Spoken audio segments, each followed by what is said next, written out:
Grace Whitmore pressed her hand flat against the stagecoach door and shoved it open herself before any man could reach for the handle. She stepped down into the dust of Red Willow, Wyoming, leading a chestnut horse by the reins with one hand and gripping a Winchester rifle with the other, and every single person on that street went completely silent. Not because she was beautiful, because she looked like she had absolutely no intention of asking anyone's permission for a single thing she was about to do. If this story already has your attention, subscribe to our channel, hit the bell, and drop the name of your city in the comments below. I want to see exactly how far this story travels.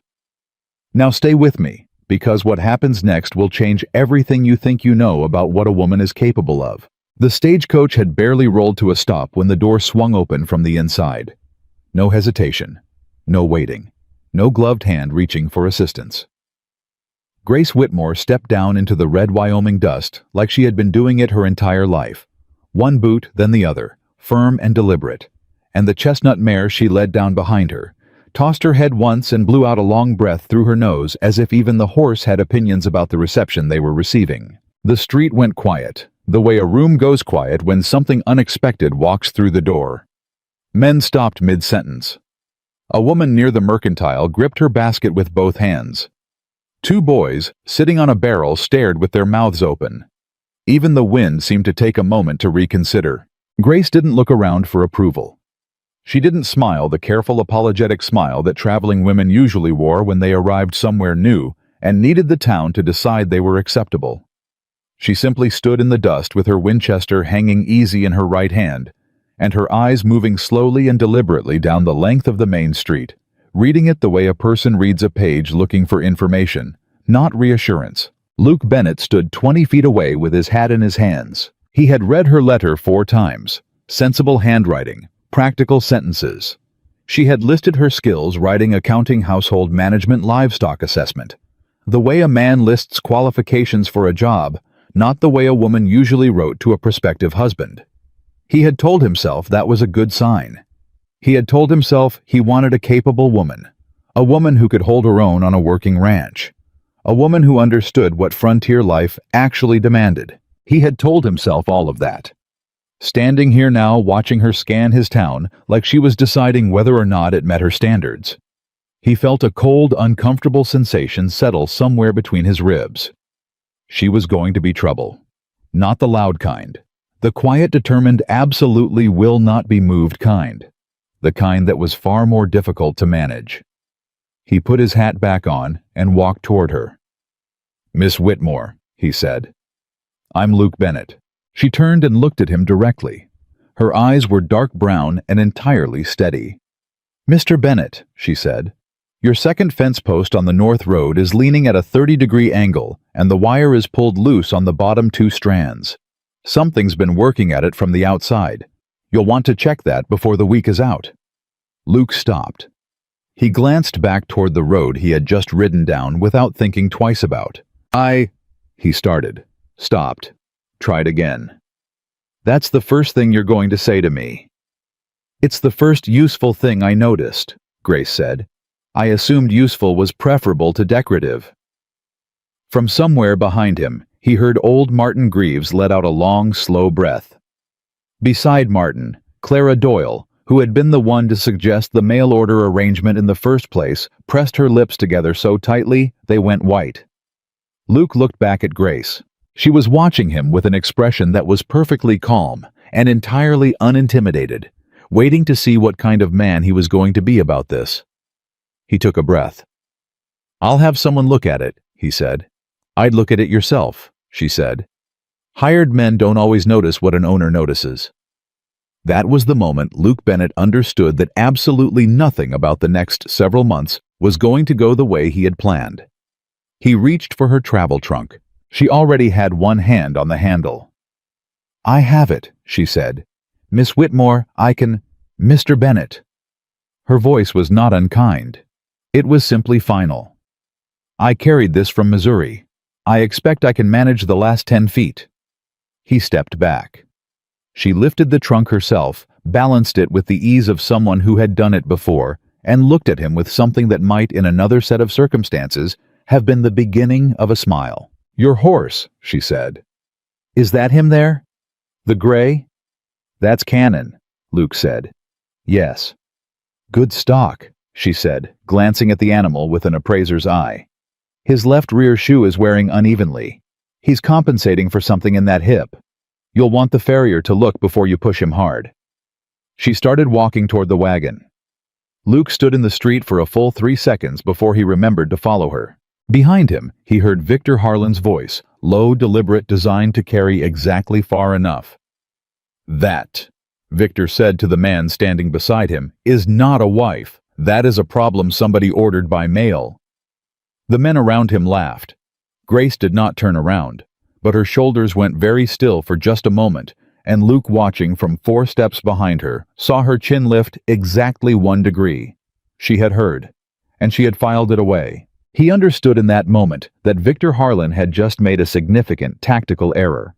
He simply didn't know it yet. The ride out to the Bennett Ranch took 40 minutes on a good road in dry weather, and the late afternoon sky above the Wyoming plains was the kind of deep, bruised gold that made everything look like it had been lit from inside. Grace rode her chestnut mare alongside Luke's gray with the easy posture of someone who had grown up in the saddle, and she did not fill the silence with nervous conversation the way he had half expected. She watched the land, not the way a traveler watches scenery, the way a person watches something they are in the process of understanding. After about 10 minutes, she said, "How long have you been running the ranch alone?" 3 years, Luke said, "since my father passed. And before that, my father ran it. I worked beside him." "How many head of cattle?" 420. "We were at 600 2 years ago." Grace looked at him.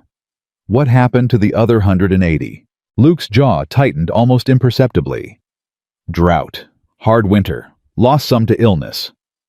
She nodded slowly, as if she was adding this number to something she was already calculating in her head. "Your grazing rotation," she said. "Are you running the eastern pasture this season?" "No. Rested it last year. Should be ready this summer." "The water access on the eastern pasture, is it fed from the main creek or the secondary channel?" He glanced at her sideways. "Secondary channel." "Why?" She was quiet for a moment, and then she said very carefully, "When we passed the fork in the road about a mile back, the one where the willows are, there's a water gate on the secondary channel. It was propped open." Luke frowned. "It should be closed this time of year." "Yes," Grace said. "It should be." He pulled Cannon to a stop. Grace stopped her mare beside him, and she didn't say anything more, just waited while he thought through the implications of what she had just described. A propped gate on the secondary channel meant water was being redirected. Not by accident, the gate had a locking mechanism. Someone had to physically open it and then deliberately prop it in the open position. Someone who didn't want it noticed, but who also needed it to stay open longer than a single visit. Someone was taking water from his land, and they had been doing it long enough that they had gotten comfortable. "How long do you think it's been open?" he asked. "The grass around the base of the gatepost is worn down in a specific pattern," she said. "Whoever is opening it stands in the same spot each time. That kind of wear takes weeks, maybe longer." Luke looked at her. "You saw all of that from horseback," he said. "At a distance, while we were moving." "I pay attention to land," she said simply. "It tells you things if you let it." He stared at her for another moment. Then he turned Cannon and rode back toward the fork. The gate was exactly where she had described, propped open with a fence post fragment wedged just carelessly enough that it could be explained as accident if someone didn't look too closely. The grass around the base was worn the way she had said. The ground on the far side of the gate was soft and tracked. Luke crouched and looked at the tracks. Boots. 2 sets. Regular visits. He stood up, reset the gate, and locked it. His hands moved efficiently, but his face had gone very still in the way that meant something was happening behind his eyes that he wasn't ready to say out loud. He rode back to where Grace was waiting without speaking. They continued toward the ranch in silence for a few minutes. Then he said, "Thank you." "You don't need to thank me," Grace said. "I have a stake in this ranch too as of today. What affects it affects me. It was such a direct, practical thing to say. No performance of modesty. No apology for noticing. Just an honest statement of shared interest. Luke found that he had absolutely no idea what to do with a woman like this. The ranch house was solid built, from the kind of timber and labor that took years and meant something. Grace stepped inside and stood for a moment in the main room, and she did not say anything complimentary or performative. She looked at the fireplace, the ceiling joists, the floor, the two windows, the table, the book stacked near the far wall. Then she set down her trunk, walked to the window, and looked out toward the barn. "Your barn is built closer to the house than most," she said. "My father liked to keep an eye on the horses," Luke said from the doorway. "Smart," she said. "It means one person can manage both in bad weather without losing time to distance." She turned from the window. "I want to see the account books," she said. Luke blinked. "Tonight," she confirmed. "I'd like to understand the full picture before I start asking questions that people misinterpret as criticism." He almost said something about how she was already asking questions that people were misinterpreting, but he stopped himself. Because she hadn't asked those questions carelessly. Every question she had asked today had turned out to matter. He got the books. She sat at the table with a lamp pulled close and opened the first ledger. Luke put a cup of coffee beside her elbow. She said nothing, but picked it up and drank without looking away from the page, and after a moment, he sat across from her and watched her read. She read accounts the way some people read letters, quickly but completely. Her finger moved down the columns without touching the page, and occasionally she turned back and compared a figure from 1 month to an entry 3 months earlier with the quiet intensity of someone who had found something that didn't line up. After 20 minutes, she said without looking up, "When did you start buying feed from the Miller Supply Company?" "About 18 months ago," Luke said. "We'd been buying from Carson's, but they raised their prices." Who recommended Miller's? Luke thought. Victor Harlan, actually. Said they'd given him a good rate. Grace turned a page. "The rates you're being charged here are 10% higher than the posted regional average for this grade of feed. That's just freight costs. Freight costs are listed here as a separate line item," she said, pointing. "They're also higher than they should be. Someone is collecting a commission on your supply orders, Mr. Bennett. It may be the feed company. It may be someone closer." Luke was very still. "Show me," he said. She turned the ledger to face him and walked him through it column by column, entry by entry, and by the time the lamp had burned down an inch, he had a cold, settled feeling in his stomach that had nothing to do with the hour or the temperature. Someone had been picking at his ranch the way a crow picks at a carcass. Not all at once. Careful, patient, a little at a time. The kind of theft that looked like bad luck if you weren't watching closely enough. "How long?" he asked. "Based on what's here, at least 14 months, Grace said. "Possibly longer if the earlier books show the same pattern." "Do you have records going back further?" "There's a box in the barn." "I'd like to see them tomorrow." He looked at her across the table. The lamp cast sharp shadows across her face, and she looked tired. She had been traveling for 3 days, but her eyes were still completely alert, still moving, still working. "You came here expecting this?" he asked, not accusing, genuinely trying to understand. "I came here expecting a struggling ranch," she said. "Struggling ranches don't usually fail on their own. Something causes it. I wanted to find the cause before it caused anything worse." "Why?" She looked at him steadily. "Because I didn't come 2,000 miles to watch something die that could be saved," she said. "And I didn't come here to be a decoration on someone else's failure." Luke sat back in his chair.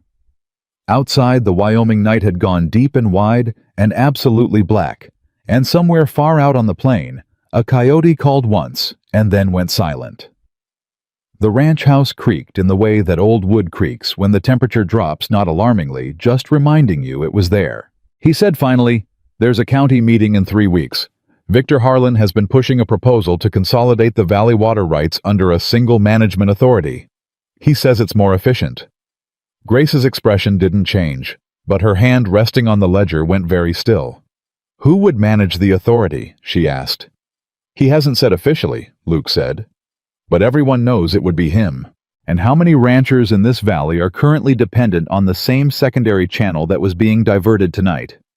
He counted silently. 6, he said. Maybe 7 depending on the season. Grace nodded once, slowly. Then we have 3 weeks, she said. To do what?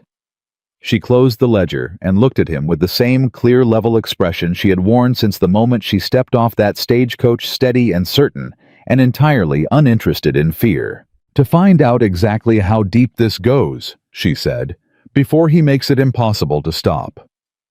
Outside, the wind picked up and moved through the grass with a low rushing sound, and somewhere on the far edge of the property, the secondary water gate held firm against its lock, and the night settled over Red Willow like a held breath, like something that had been patient for a very long time was finally quietly beginning to move. The next morning came fast and cold. Grace was already at the barn when Luke walked out at first light, still pulling his jacket on. She had the older record boxes open on a hay bale and was working through them by lantern light with a cup of coffee balanced on the corner of a crate beside her, her handwriting moving steadily across a sheet of paper she had brought herself. He stopped in the doorway. "You slept?" he asked. "Enough," she said without looking up. He walked over and looked at the paper she was filling. Columns, dates, numbers cross-referenced with notes in the margin. It looked like the work of someone who had been doing this for hours. "What time did you start?" he said. 4, she said. The pattern goes back further than 14 months, closer to 2 years, maybe more. She turned a ledger toward him and pointed. "Look at this entry. October 1885. Feed order same supplier, same inflated rate, but the volume listed here doesn't match the delivery receipt stapled to the back. 30 bushels ordered, 22 delivered. The difference was charged at full price." Luke stared at the numbers. "That's theft," he said. "That's a pattern," Grace said. "Theft done once is desperation. Done consistently over 2 years is a system. Someone built this carefully, Mr. Bennett. They were counting on you not to look." He pulled up a crate and sat down. She kept writing. After a moment, he said, "My father ran those books the last 2 years of his life. He was sick. He wouldn't have caught it." "No," Grace said quietly. "He wouldn't have. And whoever did this knew that." She paused, and when she looked up at him, her voice was steady, but her eyes held something that wasn't pity, exactly more like the particular kind of anger that comes from watching something decent be taken advantage of. "Your father built something real here, Mr. Bennett. What's been done to it since is not a reflection on him." Luke was quiet for a long moment. Then he said, "Call me Luke." Grace looked at him. Then she nodded once and went back to her columns. "Luke," she said, as if she was testing the weight of it. "We need to talk to your nearest neighboring ranchers before that county meeting. If the same diversion is happening to their water, they need to know. And we need them to know together before Harlan gets to frame the story his way. Some of those men won't listen to a woman telling them their land is being stolen," Luke said. "Some of them won't," Grace agreed. "But they'll look at the numbers. Numbers don't have a gender." She pulled a second sheet of paper from her stack and slid it across to him. It was a summary. Clean, organized, specific. Dates, amounts, discrepancies, estimated total losses. She had calculated what the Bennett Ranch had been overcharged in 2 years. The number at the bottom made Luke's jaw tighten. "That's the amount just from the supply fraud," she said. "The water diversion is separate. I can't quantify that yet without seeing the other properties." He looked at the number again. "That's enough to have kept us at 600 head," he said. "Yes," Grace said. "It is." He set the paper down on the hay bale. He put both hands flat on his knees and looked at the barn floor for a moment and said nothing, and Grace let him have that silence without filling it, which he noticed and appreciated more than he could have explained. Then he stood up. "I'll ride to the Calloway place after breakfast," he said. "Tom Calloway will at least hear me out." "I'll come with you," Grace said. He hesitated. "Tom's wife passed last year," he said carefully. He's not in the best frame of mind for visitors." "I'm not a visitor," Grace said. "I'm a rancher's wife with account records showing a regional supply fraud that is likely affecting his operation the same way it's affecting ours. If you go alone and try to explain the accounting without the documentation in hand, he'll nod and do nothing. If I come, I can show him exactly where to look in his own books." Luke opened his mouth, closed it. "All right," he said. They rode out after breakfast under a sky that had gone pale and thin, the kind of Wyoming morning that promises heat later, but keeps it from you, just long enough to make you almost comfortable. Grace rode slightly ahead for the first half-mile, her eyes moving across the land the way they always did, reading, measuring, cataloging, and then she dropped back beside him and said, "The eastern grazing fence. You see the third post from the creek crossing." He looked. He almost said he didn't see anything wrong with it. Then he saw it. The wire had been cut, not broken cut, and retwisted in a loop that would hold under casual inspection, but would fail the moment cattle pushed against it with any weight. "That's deliberate," he said. "Yes," Grace said. "If your cattle drift through that break and onto the open range beyond the creek, they become unclaimed stock under territorial law until they're recaptured. Anyone can take them." "Victor Harlan's land starts 2 miles east of that creek," Luke said. "I know," Grace said. "I checked the survey maps last night." He looked at her. "You checked the survey maps," he repeated. "They were in the box with the older ledgers," she said. "I like to understand the geography of a problem." He stared at her for another moment. Then he turned his horse toward the fence.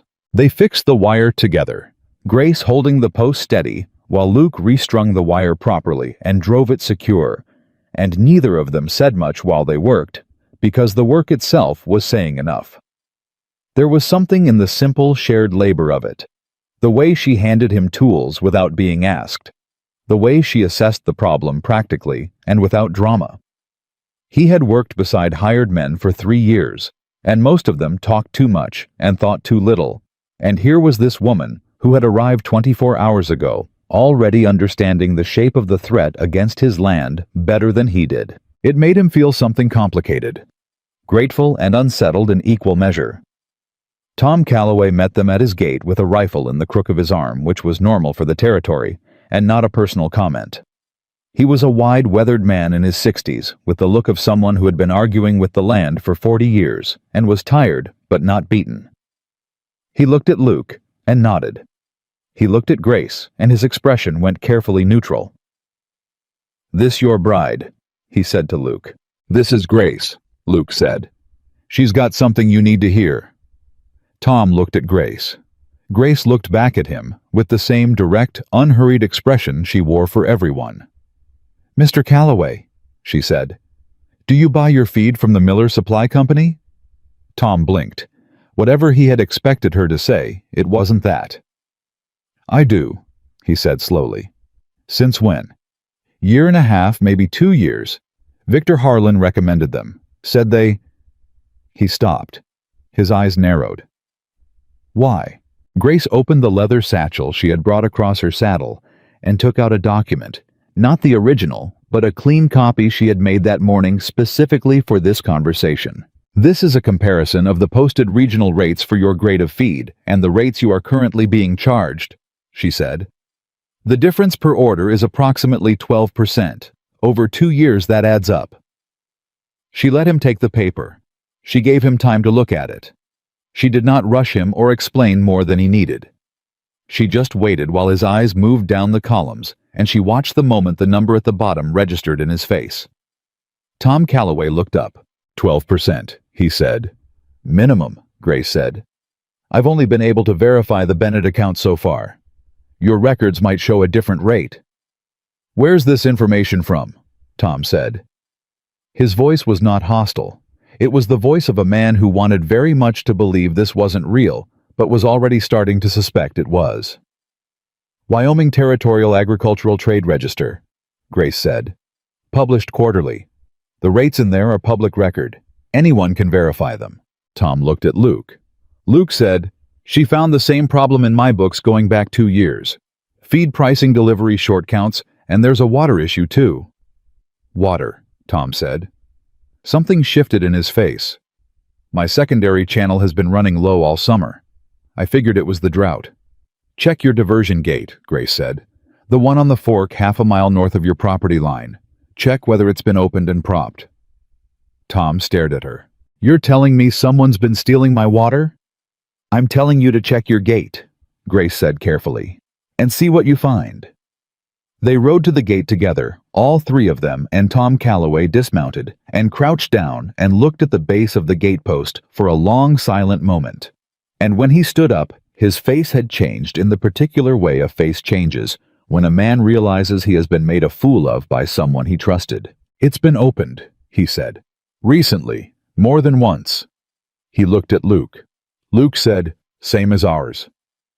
Tom looked at Grace. There was a long pause. The wind moved through the grass, and somewhere in the distance, a hawk circled once and dropped below the tree line. Who's doing this? Tom said. It wasn't quite a question.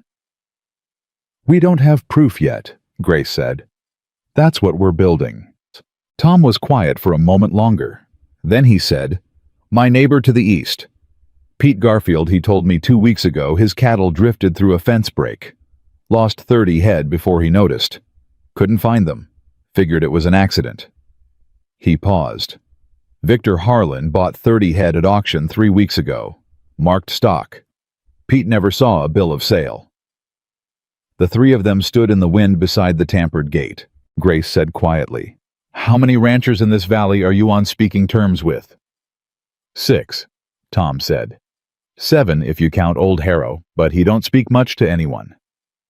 Would they listen to you? She said.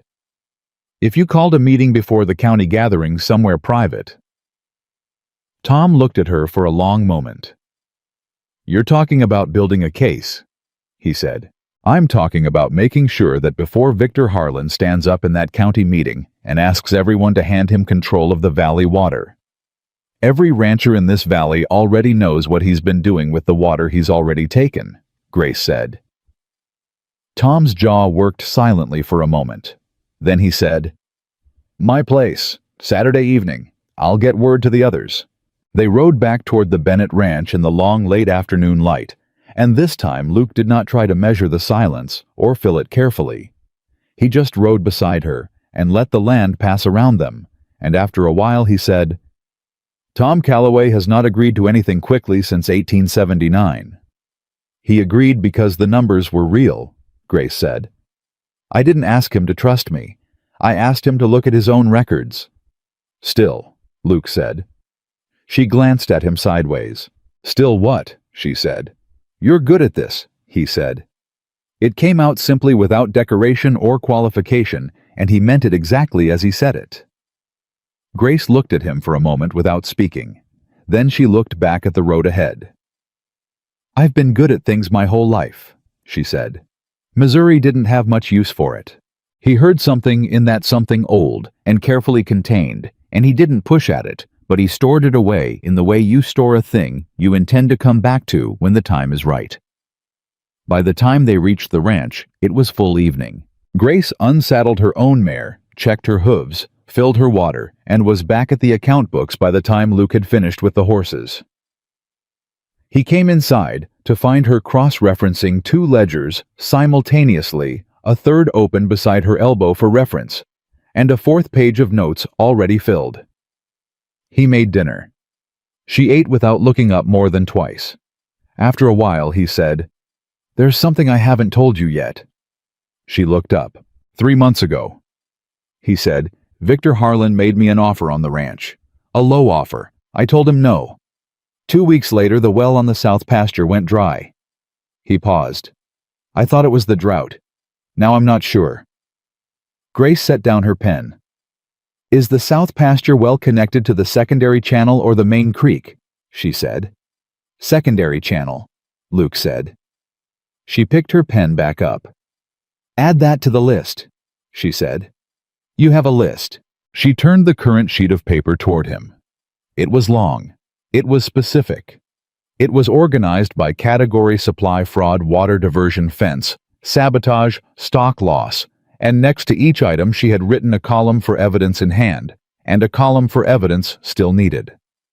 The evidence still needed column was longer, but the evidence in hand column was not empty. Luke looked at the page. "You built this in 2 days," he said. "I've been building it since I stepped off that stagecoach," Grace said. "I told you, I pay attention." He looked at her face in the lamplight. She had the particular expression of a person who has found the shape of a problem and is no longer afraid of it, not because it isn't serious, but because it is now knowable, and things that are knowable can be fought. He thought about Victor Harlan standing on the street in Red Willow, saying she was not a wife but a problem someone ordered by mail. He thought about the Watergate propped open on the secondary channel. He thought about 30 head of Tom Calloway's neighbor's cattle showing up at auction without a bill of sale. He thought about 2 years of careful patient theft built on the assumption that nobody on the Bennett Ranch was watching closely enough. He thought about the fact that Victor Harlan had made that assumption 3 days before Grace Whitmore stepped off a stagecoach in Red Willow with a Winchester in her hand, and her eyes already moving across everything that needed to be seen. "He doesn't know about you yet," Luke said. "Not really. He thinks you're what he said." Grace looked up at him steadily. "He'll find out differently," she said. "When he does," Luke said, "he won't just laugh about it anymore." "No," Grace agreed. "He won't." She turned back to her ledger. Outside somewhere in the dark beyond the ranch house, the Wyoming wind moved low and fast across the plain, and in the distance the lights of Red Willow sat quiet and unsuspecting under a sky full of stars. And Victor Harlan slept soundly in his large house on the hill, with no idea at all that 2 days ago, the thing he had been most carefully counting on, that nobody was paying attention, had already ceased to be true. Saturday came with the kind of stillness that made everything feel like it was waiting. Tom Calloway's barn held 7 men by the time Luke and Grace arrived, and Grace read the room the moment she walked through the door. 6 ranchers their ages running from late 30s to past 60, with the particular posture of men who had worked hard, land their whole lives, and were not accustomed to being told they had been outmaneuvered. Pete Garfield stood near the back with his arms crossed and his jaw set.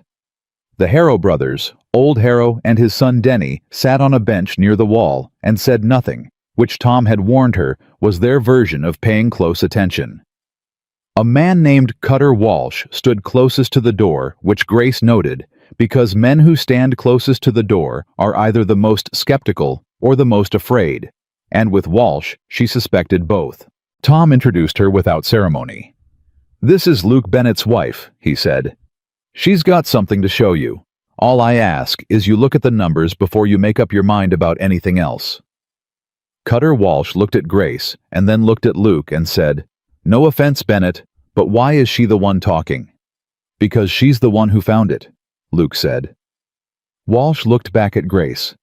Grace set her satchel on the nearest hay bale and opened it. "Mr. Walsh," she said, "do you buy your feed from Miller Supply?" Walsh's expression shifted, almost imperceptibly. "I do," he said. "Since when?" A pause. "About 2 years." "Who recommended them?" The pause was longer this time. Grace didn't wait for the answer. She already knew it.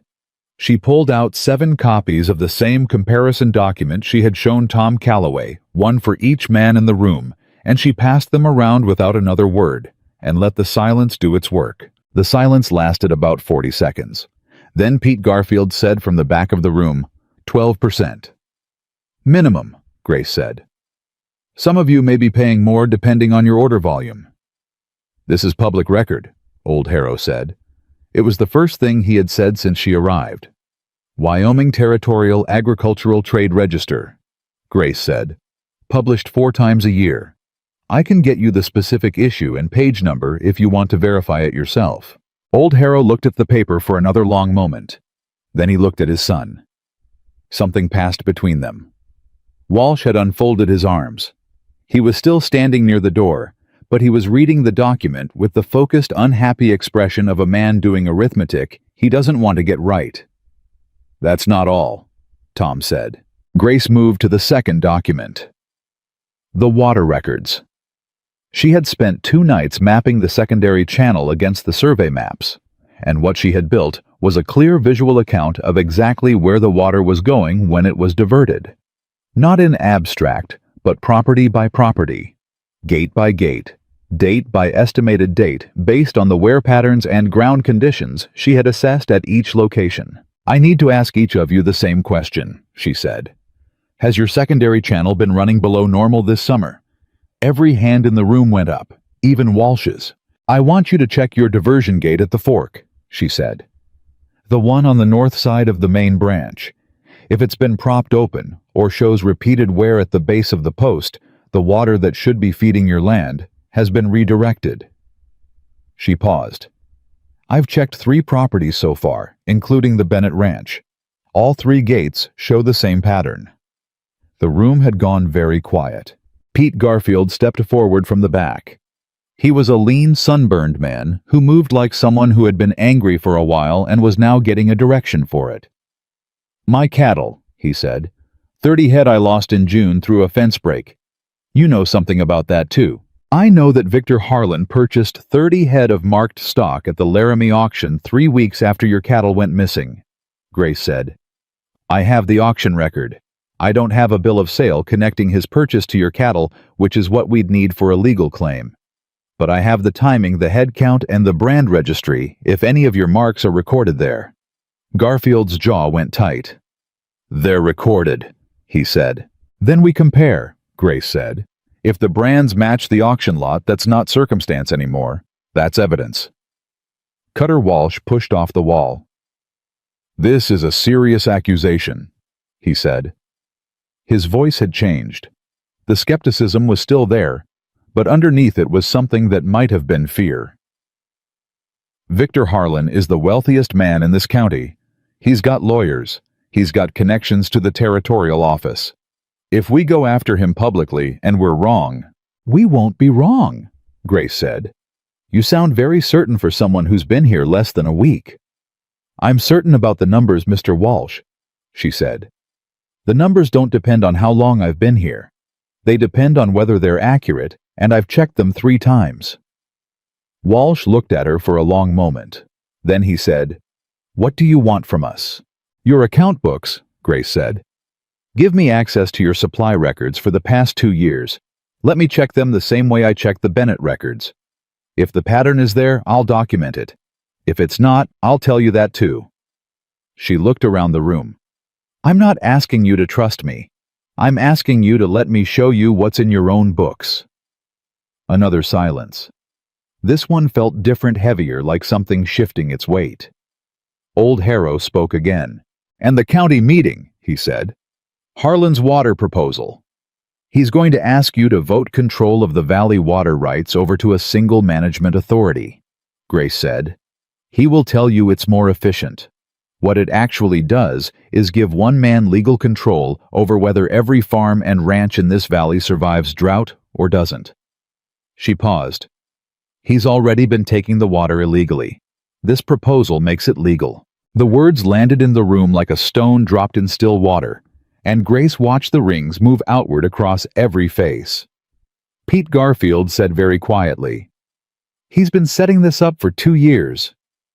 "At least," Grace said. Walsh turned and looked at Luke.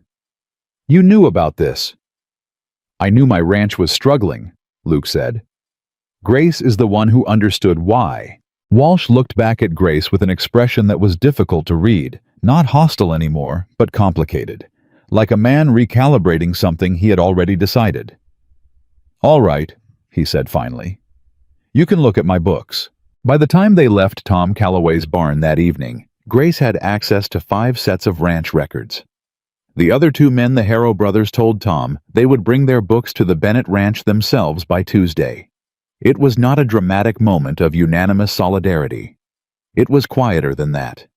It was 7 men who had just found out they had been carefully, patiently robbed, deciding one by one that they would rather know the truth completely than keep being comfortable with the parts they didn't understand. Grace understood the difference. She had been counting on it. The week that followed was the hardest work she had done in her life. She rode out each morning before sunrise. She sat with ledgers until past midnight. She cross-referenced supply invoices against regional trade records, mapped water diversion dates against drought impact reports, and built a master document that tied every piece of individual evidence into a single coherent picture of what Victor Harlan had been doing to the valley for 2 years and why. Luke worked beside her every evening after the ranch chores were done. He made coffee and asked questions and carried boxes and sometimes just sat across the table in silence while she wrote, and she found to her own quiet surprise that his presence was not a distraction. It was steadying, like having a wall at your back when you're facing into wind. On Thursday, the Harrow brothers arrived with 3 boxes of records and a piece of information that changed everything. Denny Harrow set the boxes down on the table and said without preamble, "Our eastern boundary, the survey marker was moved." Grace looked up. "When?" she said. "Don't know exactly," Denny said. "Pop noticed it 2 weeks ago, but we figured it was just subsidence, rock shifts. It happens." He paused. "Then we looked at the original survey filing from 1879. The marker's been moved 14 feet east. That's 2 acres of our grazing land that's now technically on the wrong side of the line." "Who owns the land on the other side of your eastern boundary?" Grace said, though she already suspected the answer. "Victor Harlan," Denny said. Old Harrow, who had come in behind his son, sat down in a chair without being invited, and looked at Grace with the particular expression of a man who has lived long enough to recognize a specific kind of evil when he finally sees its shape clearly. "He's been moving survey markers," Luke said. It wasn't a question. "It's not enough to divert the water and inflate the supply costs," Grace said, thinking aloud now, letting the full architecture of it assemble itself in her mind. "He's been redrawing the boundaries too, slow enough that nobody notices until they're already on record as the smaller holding." "How many properties?" Luke said. Grace looked at the survey maps spread across the table. She had already been suspicious. Now she was certain. "I need to check all of them," she said. "Against the original territorial survey filings. Those are public record at the county office." She paused. "I need to get into the county records office before the meeting." "That's Harlan's territory," Luke said carefully. "Gerald Mace runs the records office. He and Harlan have been friendly for years." "I'm not asking Mace for a favor," Grace said. "Territorial records are public. I have a legal right to access them. If Mace refuses, that refusal is itself evidence." Old Harrow made a sound that wasn't quite a laugh. "You've got nerve," he said. It was not unkind. "I've got 11 days before that county meeting," Grace said. "Nerve is efficient." She rode into Red Willow the next morning alone. Luke had offered to come. She had told him no, not because she didn't want the support, but because she understood exactly how this needed to look. A woman walking into the county records office alone, making a legal request, standing on the clear ground of public access. No husband beside her to make it seem like his idea. No man to redirect the conversation toward. Just Grace and the law, and the simple, inarguable fact of what she had a right to see. Gerald Mace was behind his desk when she walked in. He was a soft-faced man in his 50s with small, careful eyes and the manner of someone who had spent a career making himself useful to more powerful people. He looked at her. "Mrs. Bennett," he said, "I'd like to access the original territorial survey filings for the Valley properties," Grace said. "The surveys from 1878 through 1882. Mace folded his hands on his desk. "Those records are in the archive," he said. "Requests for archive access typically require 2 weeks advance notice." "Is that requirement written into the territorial record statute?" Grace said. A pause. "It's standard procedure," Mace said. "I asked whether it's in the statute," Grace said. "If it is, I'll wait 2 weeks. If it isn't, you're legally required to provide access today." Mace's careful eyes went a little less careful. "I would need to verify." "I have the statute with me," Grace said. She opened her satchel and set a folded document on his desk. She had spent 2 hours the previous evening locating the correct territorial code and copying the relevant section in her own handwriting, clearly and completely. Mace looked at the document. He did not pick it up. I'll need to check with the county commissioner, he said. The county commissioner has no authority over public record access under territorial statute, Grace said. I'm happy to wait here while you confirm that if you'd like. The silence in that office stretched long enough to become its own kind of statement. Then Mace stood up slowly and walked to the archive room without another word. Grace sat down in the chair across from his empty desk and folded her hands in her lap and waited. He brought the files. He set them on the counter with a particular kind of controlled irritability that told her everything she needed to know about who had already been notified that she was in town asking questions. She worked through the survey filings for 3 hours sitting at the public reading table, and by the time she left, she had found discrepancies on 4 separate properties. Not 2 acres here and there. In 2 cases, the boundary shifts represented losses of between 8 and 15 acres of prime grazing land. Land that had quietly on paper become part of Victor Harlan's holdings. She was 2 blocks from the records office when she heard boots on the boardwalk behind her moving with purpose, and she turned. Victor Harlan stopped 6 feet away.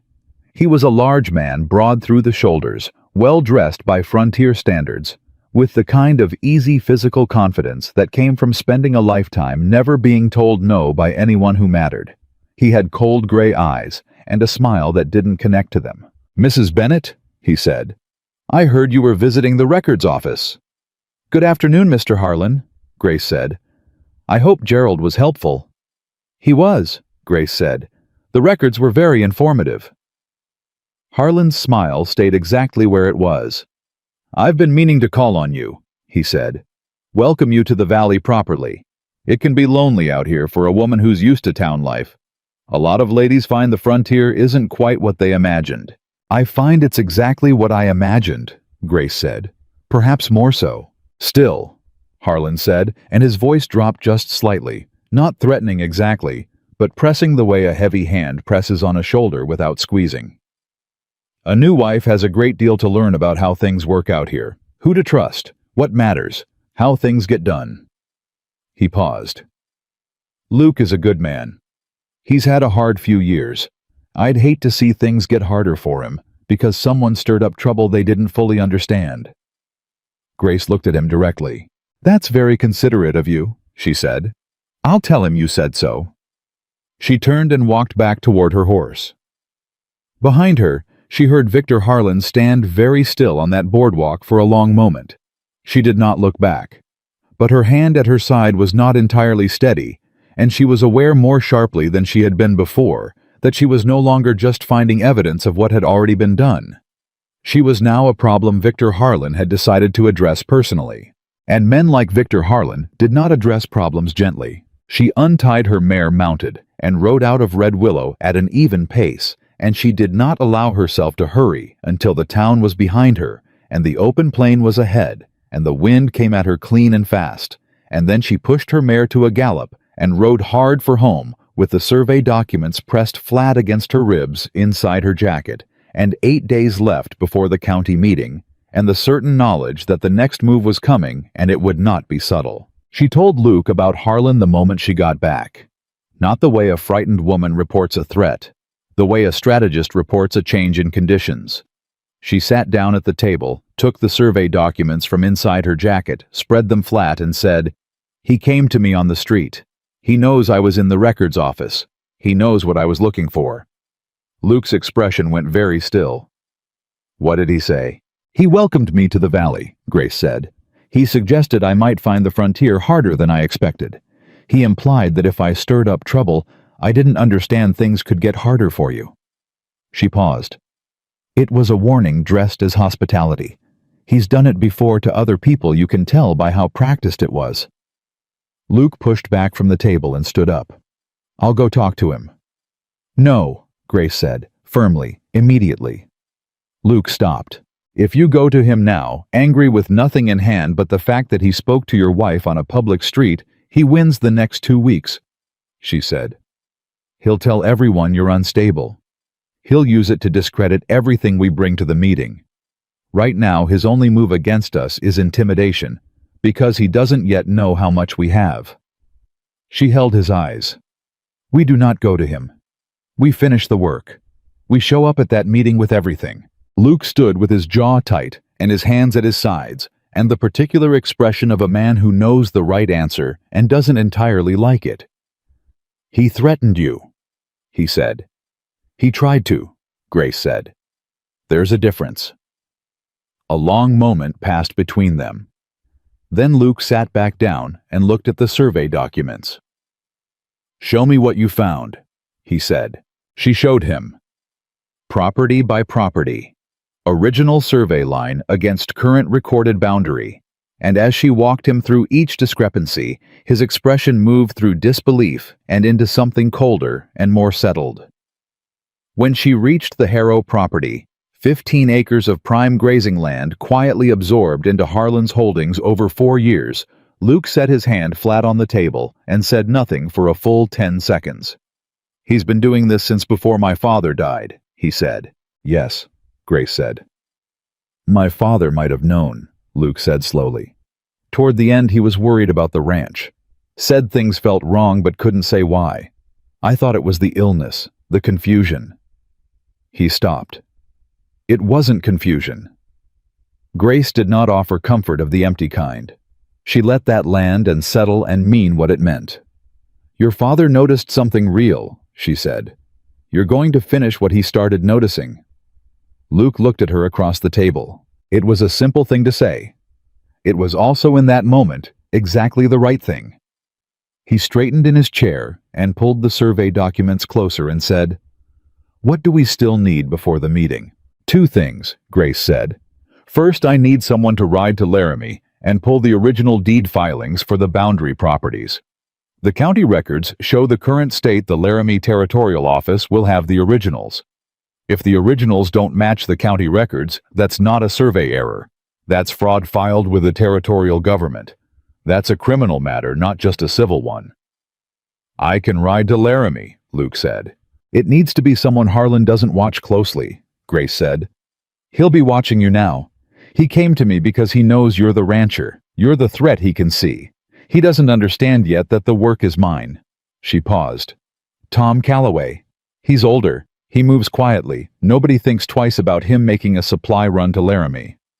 Tom will do it, Luke said without hesitation. I'll write him a list of exactly what to ask for and where to find it, Grace said.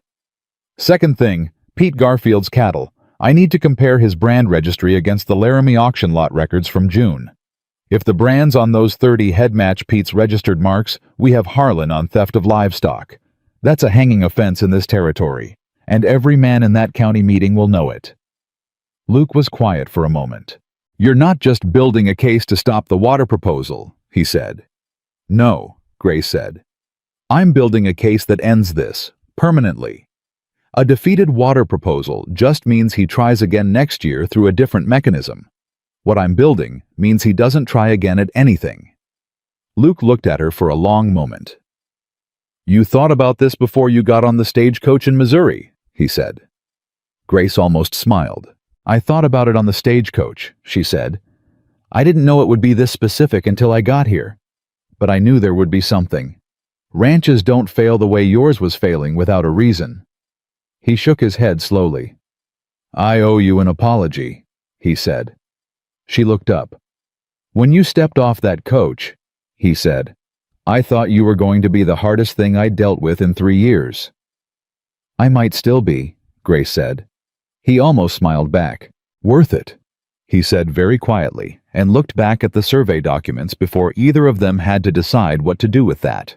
Tom Calloway rode to Laramie 2 days later on the pretext of a supply run with Grace's list folded in his breast pocket and instructions to speak to no one in Red Willow about the purpose of the trip. He was back in 4 days, which was faster than Grace had expected, and he arrived at the Bennett Ranch in the early evening with a leather folio under his arm and the expression of a man who had found something that made the 4-day ride entirely worthwhile. He set the folio on the table without preamble. Original deed filings, he said. 14 properties in the valley. I also got the original survey certifications from 1878. He paused. Grace, 3 of the current county records don't match the originals. Not by a foot or two. One of them is off by 22 acres. Grace opened the folio. She found the first discrepancy in 30 seconds, the second in under a minute. The third made her set the document down and look at Luke. "He filed falsified records with the territorial government," she said. "That's not county-level fraud. That's a federal offense." The room went completely silent. Tom Calloway sat down heavily in the nearest chair. "Lord," he said. "He thought nobody would ever pull the originals," Luke said. "Nobody had reason to before," Grace said. "The county records looked consistent with each other because he altered them together. You'd only see the fraud if you compared against the originals in Laramie." She was already pulling out her master document, adding the new information with rapid, precise handwriting. "This changes the meeting entirely. We're not just presenting evidence of local misconduct. We're presenting evidence of federal fraud." "Do we need a lawyer?" Tom said. "We need a territorial representative," Grace said. "Someone from the governor's land office. If we present this evidence at a county meeting with only local witnesses, Harlan's lawyers will tie it up for months. But if there's a territorial official present who sees the discrepancies between the originals and the county records with his own eyes..." She paused. "Can you get word to the Territorial Land Commissioner's office before Thursday?" Tom looked at Luke. Luke said, "My cousin is a clerk in Cheyenne. He knows people in that office." Grace looked at him. "Write the letter tonight," she said. "I'll tell you what to include." The letter went out the next morning by fastest post, and for the 3 days after that, Grace worked with the kind of concentrated, driven focus that left no space for doubt or fatigue. She completed the full analysis of all 7 ranch account books. The supply fraud was consistent across every property. Same supplier, same inflated rates, same short count delivery pattern. Total overcharges across all 7 ranches over 2 years came to a number that made Cutter Walsh, when she showed him the combined figure, sit down without being asked and stare at the wall for a solid minute. "That's a man's life work," Walsh said finally. "Across all of us together. That's what he took." "That's what he took that I can document," Grace said. "The land value from the survey fraud is separate." Walsh looked at her. "I was wrong about you," he said. "When you first walked into Tom's barn." "I know," Grace said. "I'm sorry for it." "I know that too," she said. "Help me make sure the other ranchers are at that meeting, every single one. No absences, no excuses." "They'll be there," Walsh said. "I'll personally pull them out of bed if I have to." 2 nights before the county meeting, the trouble came. Luke woke at 2 in the morning to the smell of smoke. He was out the door in 30 seconds, and Grace was 4 seconds behind him, and they both saw it at the same moment, the eastern hay barn, the smaller one near the fence line, burning hard and fast with the particular velocity of a fire that had been helped along. Luke ran toward it. Grace ran to the well. They worked alongside the ranch hand, a young man named Ellis, who had come running from the bunkhouse, and they kept the fire from spreading to the main barn. But the hay barn itself was gone inside of an hour. 4 months of winter feed the wooden equipment rack and the 2 storage crates along the eastern wall. When it was over, Luke stood in the dark looking at the ash and said nothing for a long time. Grace stood beside him. Ellis said carefully, "There's a broken fence post on the east side, boot prints in the soft ground going back toward the Harlan property line." Luke turned to look at him. "You sure?" he said. "I grew up tracking," Ellis said. 2 men. They came from the east, approached along the fence line, and left the same way. They were running on the way back." Luke's face in the dark was completely unreadable. Grace put her hand on his arm. "Don't," she said. He looked at her. "He burned my hay barn, Grace." "I know," she said. "And now he's left boot prints running back toward his own property line. He did this because he's scared. He knows we have something." She held his arm firmly. "Luke, 2 days. We have 2 days. If you ride to his property tonight, he calls the sheriff, he says you threatened him, and he walks into that meeting as the victim. All of it. Everything we built goes sideways." His jaw was tight enough that she could see the muscle working. "Ellis," she said without looking away from Luke, "would you be willing to testify at a county meeting about those boot prints? "Yes, ma'am," Ellis said immediately. "Then go mark the prints," Grace said. "Lay boards over them so they're protected from weather, and wake me before dawn. I want to document the fire damage while the ground is still fresh." Ellis nodded and moved away. Grace kept her hand on Luke's arm until she felt some of the tension go out of it. "He's trying to rattle us," she said. "He's trying to make you react instead of think. Don't give him that."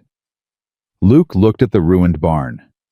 "My father built that," he said. The words came out very quietly, and they hit differently than anger would have.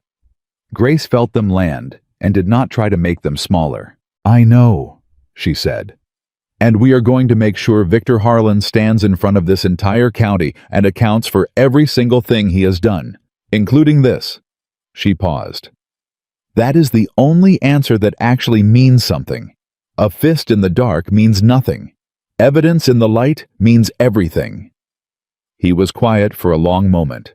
Then he covered her hand with his briefly, the way you cover something you want to hold on to, and then he let go and turned toward the ruins to begin assessing the damage. And Grace turned to get her documentation materials, and neither of them said anything more, because there was nothing more that needed saying. The letter from Cheyenne arrived the following afternoon. Luke read it twice and handed it to Grace without a word. The Territorial Land Commissioner himself would be present at the county meeting. Not a clerk, not a representative. The commissioner, whose name was Arthur Briggs, had seen the summary Grace had written in Luke's letter, and had, according to his reply, already pulled the original survey filings from the Laramie archive himself to review before attending. Grace read the letter once and set it flat on the table. Tom Calloway, who had come over that afternoon, looked at her and said, "Is that good?"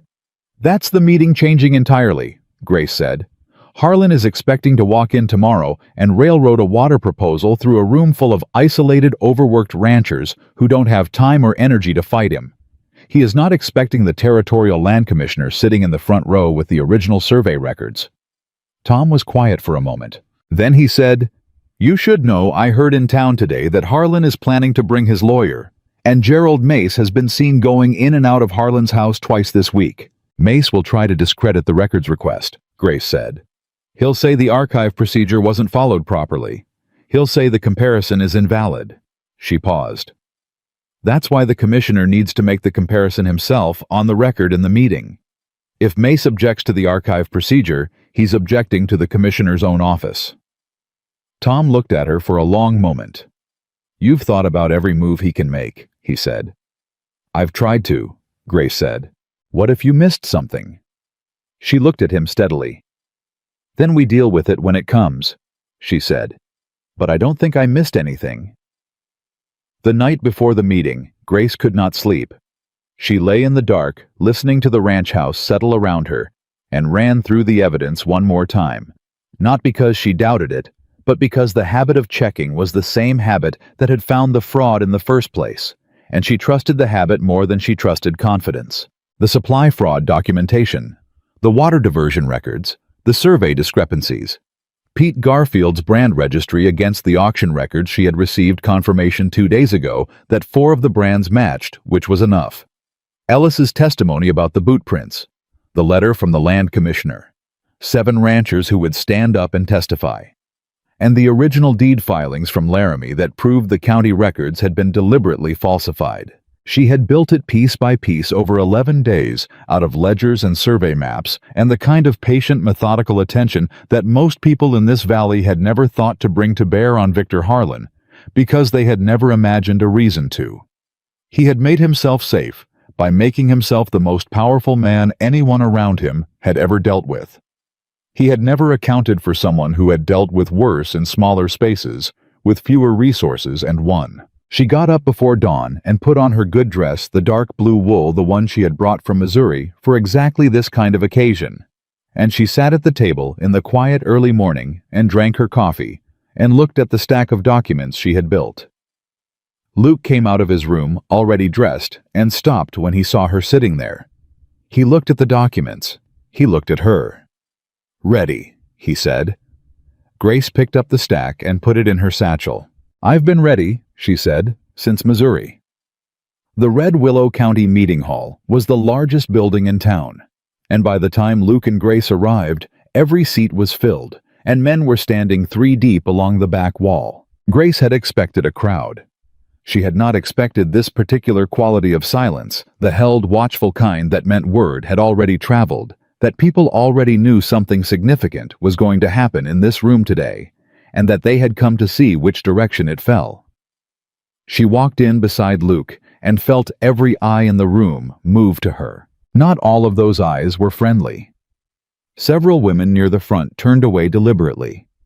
2 men near the door said something low to each other when she passed. She heard the word bride used in a tone that was meant to diminish, and she did not react to it because she had more important things to do with her attention. She found the 6 ranchers, Tom Walsh Garfield, the Harrow brothers, and the others already seated together in a block near the front left. Tom gave her a single nod. Walsh met her eyes and dipped his chin. Pete Garfield was sitting with his arms crossed and his jaw set in the way he had worn since the night they confirmed his cattle brands. Arthur Briggs, the Territorial Land Commissioner, was already seated at the side table near the front. He was a thin, precise man in his 60s, with steel-rimmed glasses and a leather briefcase that he had placed exactly perpendicular to the edge of the table. He looked like a man who had been comparing documents since before sunrise, which Grace suspected was accurate. Victor Harlan was at the front of the room with his lawyer, a tall man named Prescott, who had come up from Cheyenne, and Gerald Mace, who was hovering slightly behind both of them, with the expression of a man who had bet on a horse he was no longer entirely confident about. Harlan saw Grace the moment she walked in. His expression didn't change. That was itself a kind of tell. It took effort to keep a face still when you saw something that alarmed you, and the effort was faintly visible around his eyes. She sat down beside Luke in the second row, placed her satchel on her lap, and waited. The county chairman, a broad-faced rancher named Douglas Webb, called the meeting to order with considerably less authority than he usually projected. He was aware Grace could tell that something had shifted in the room's dynamics in a way he didn't fully understand yet, and men like Douglas Webb responded to that kind of uncertainty by becoming very procedural. He introduced the agenda. He acknowledged the presence of Commissioner Briggs with visible surprise and a poorly concealed nervousness. He gave the floor to Victor Harlan for the presentation of the water management proposal. Harlan stood up. Grace had to acknowledge a very good speaker. He had the rancher's gift for plain direct language that made complicated things sound simple, and he had built his proposal carefully. It sounded like community cooperation and collective efficiency. And if you didn't know what Grace knew, it sounded almost reasonable. He spoke for 12 minutes. He used words like shared resource and collective stewardship and protecting the valley's future. He talked about the drought. He talked about inefficiency. He talked about the need for unified management. He never once said the word control. When he finished, the room shifted with the particular movement of people who had been partially persuaded and were waiting to see if anyone would push back. Douglas Webb said, "Is there any?" Grace stood up. The room went completely still. Harlan looked at her. His lawyer looked at her. Gerald Mace looked at her with the expression of a man watching something he had been dreading arrive on schedule. "Mrs. Bennett," Douglas Webb said carefully, the floor is open for questions about the proposal." "I have a question," Grace said. Her voice was steady and clear and carried to the back wall without effort. "Mr. Harlan, in your proposal, you described the valley water rights as a shared community resource requiring unified management. I'd like to ask you about your current management of those resources." Harlan's expression stayed smooth. "I'm not sure what you mean," he said. "I mean the secondary channel diversion gates," Grace said. "Specifically the gates on the North Fork that have been propped open on a repeated systematic basis, redirecting water from 7 independent ranch properties onto land adjacent to your holdings." She paused. "Would you like to explain that to the meeting, or shall I?" A sound moved through the room. Not quite a gasp, something lower and more sustained. The sound of a large group of people recalibrating simultaneously. Harlan said, "That's a serious accusation. It's a documented finding, Grace said. She opened her satchel and removed the first set of documents. I have written assessments of 7 diversion gates across the valley, with physical evidence of systematic tampering going back at minimum 18 months. I have water flow records demonstrating the impact on the affected properties, and I have statements from the property owners themselves. She set the documents on the table in front of Commissioner Briggs without asking permission. Commissioner, these are for the territorial record. Briggs took them without expression and set them precisely beside his briefcase. Prescott Harlan's lawyer stood up. Mr. Chairman, he said smoothly, these allegations are unverified and completely out of order. Mrs. Bennett is not a party to this proceeding. She's a property owner in this valley, Tom Calloway said from the front left. His voice came out like a door closing. Same as me, same as every man in this room. The property is held in her husband's name, Prescott began. My name is on the deed as of 4 weeks ago, Grace said. Luke Bennett and I filed jointly, which is also a matter of territorial record if you'd like to verify it. Prescott stopped. He had not known that. Grace had known he wouldn't. Mr. Chairman, she continued, turning back to Webb, who was gripping the edge of his table with both hands. I'd like to present evidence in 4 categories: water diversion, supply fraud, survey boundary falsification, and livestock theft. I would ask Commissioner Briggs to review each category as it is presented, since 3 of the 4 categories involve territorial records under his office's jurisdiction. The room erupted. Not violently. This was Wyoming, and these were ranchers, and they expressed shock through a sustained overlapping noise of voices that built for about 15 seconds before Douglas Webb hammered his gavel 4 times, and the noise compressed back into the held, waiting silence. Harlan had not sat down. He was standing at the front of the room with his hands at his sides and his face doing something complicated. The smooth surface was cracking around the edges. Not into fear exactly, but into the particular look of a man who has spent years building something very carefully and is watching someone systematically dismantle it with tools he didn't know existed. This is a coordinated attack on my reputation, he said. His voice was still controlled, but the edges were harder now. Organized by a woman who arrived in this valley 3 weeks ago and has spent every day since then trying to make a name for herself at my expense. Mr. Harlan, Commissioner Briggs said. The room went quiet in a different way. Briggs had not spoken until now, and his voice had the particular quality of institutional authority, quiet, precise, and entirely accustomed to being listened to. I have spent the past 2 days reviewing original survey filings from the Territorial Archive against the current county records for 14 valley properties, Briggs said. I found discrepancies on 4 of those properties. The largest discrepancy is 22 acres on the Harrow parcel, which is currently recorded in the county register as part of your holdings. He looked at Harlan over his steel-rimmed glasses. I would appreciate your explanation of that discrepancy before we proceed. The silence that followed was the longest silence Grace had ever sat inside. Harlan looked at Briggs. Briggs looked at Harlan. Prescott put his hand on Harlan's arm and said something very quietly into his ear. Whatever he said, it didn't help.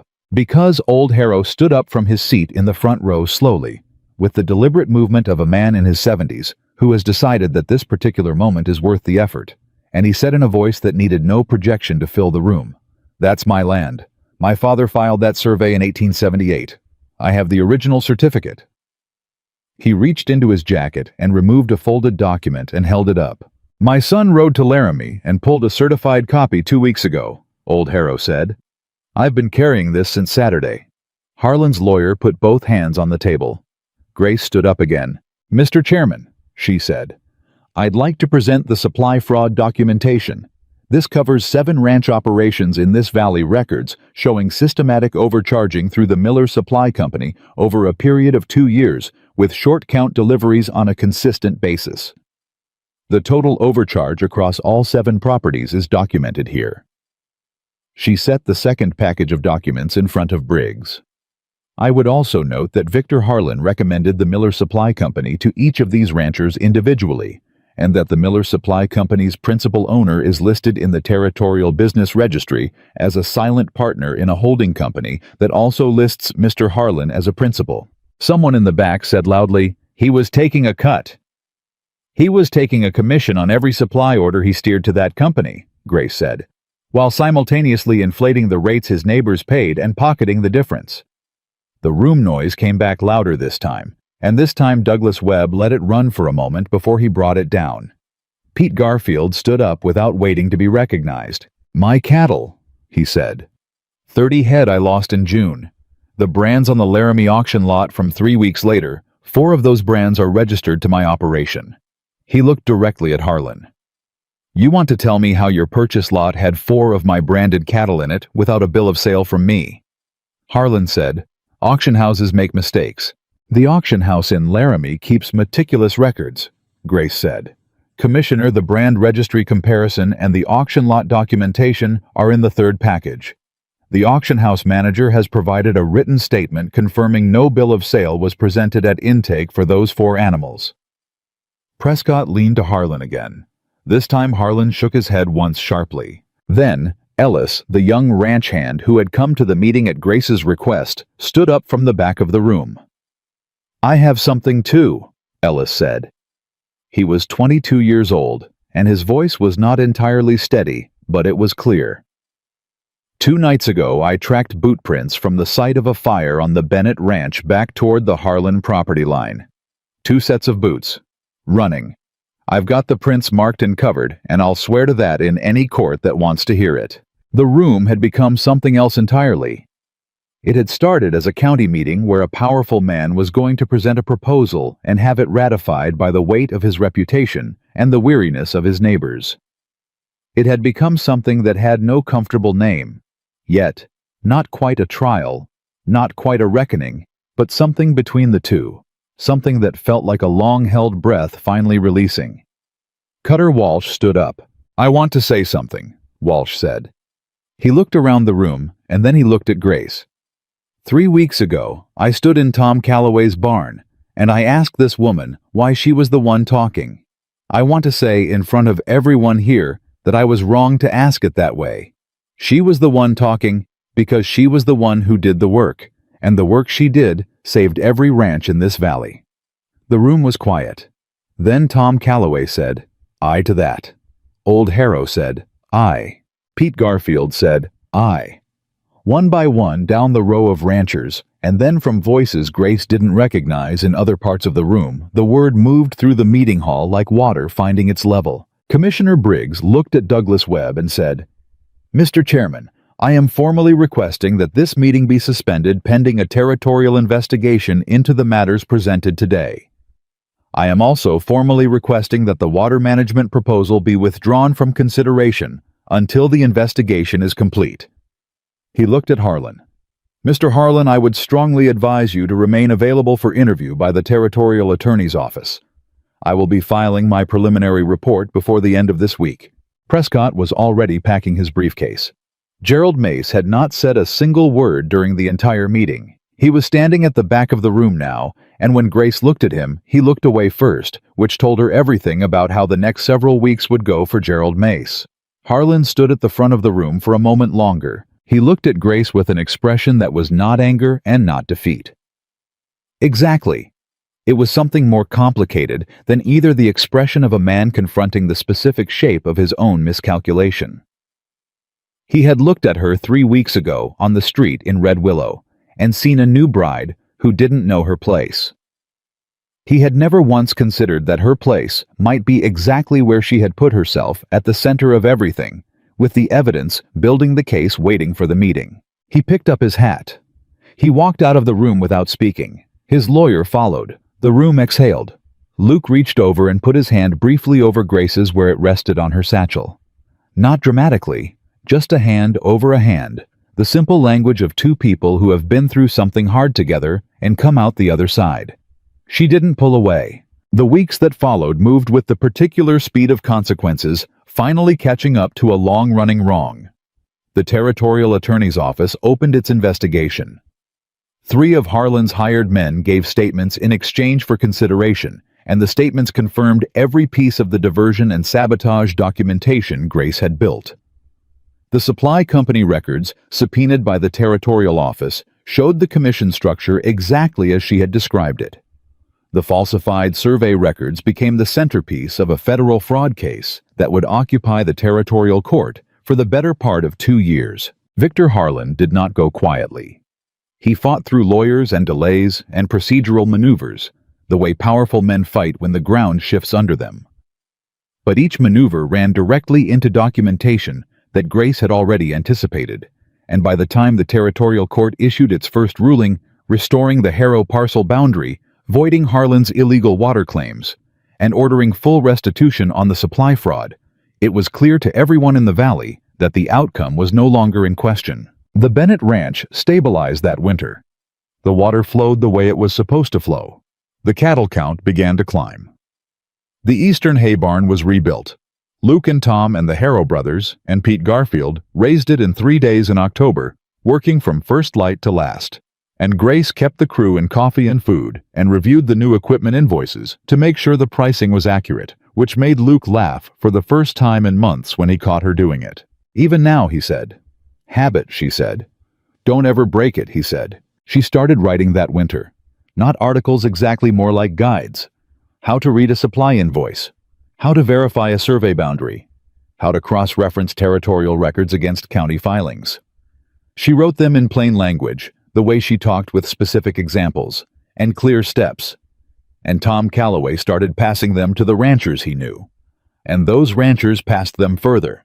And by spring, Grace was receiving letters from women and men across the territory, asking questions she had never expected strangers to ask her. Young women came to the ranch sometimes. Not many, 2 or 3 over the course of that first year, but they came with the particular manner of people who have a question they don't quite know how to ask.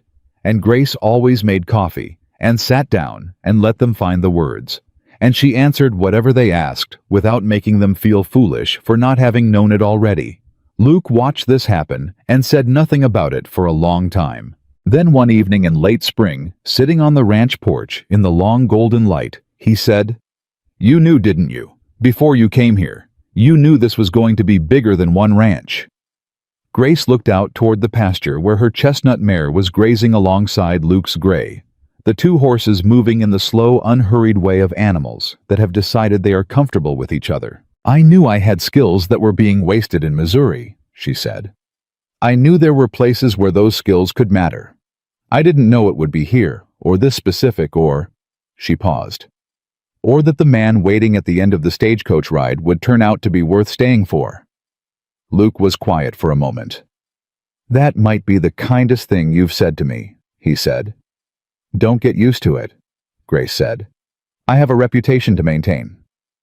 He smiled. She smiled back. And the evening settled around the Bennett Ranch. The rebuilt barn solid against the skyline, the cattle moving in the east pasture, the water running clean and unimpeded through the valley below. The territory wide and honest in every direction. And Grace. Whitmore Bennett sat in the place she had chosen, that she had fought for, that she had built from evidence and courage and the absolute refusal to be less than she was. And she was exactly where a woman of her particular quality had always deserved to be. She had not come to Wyoming to be saved.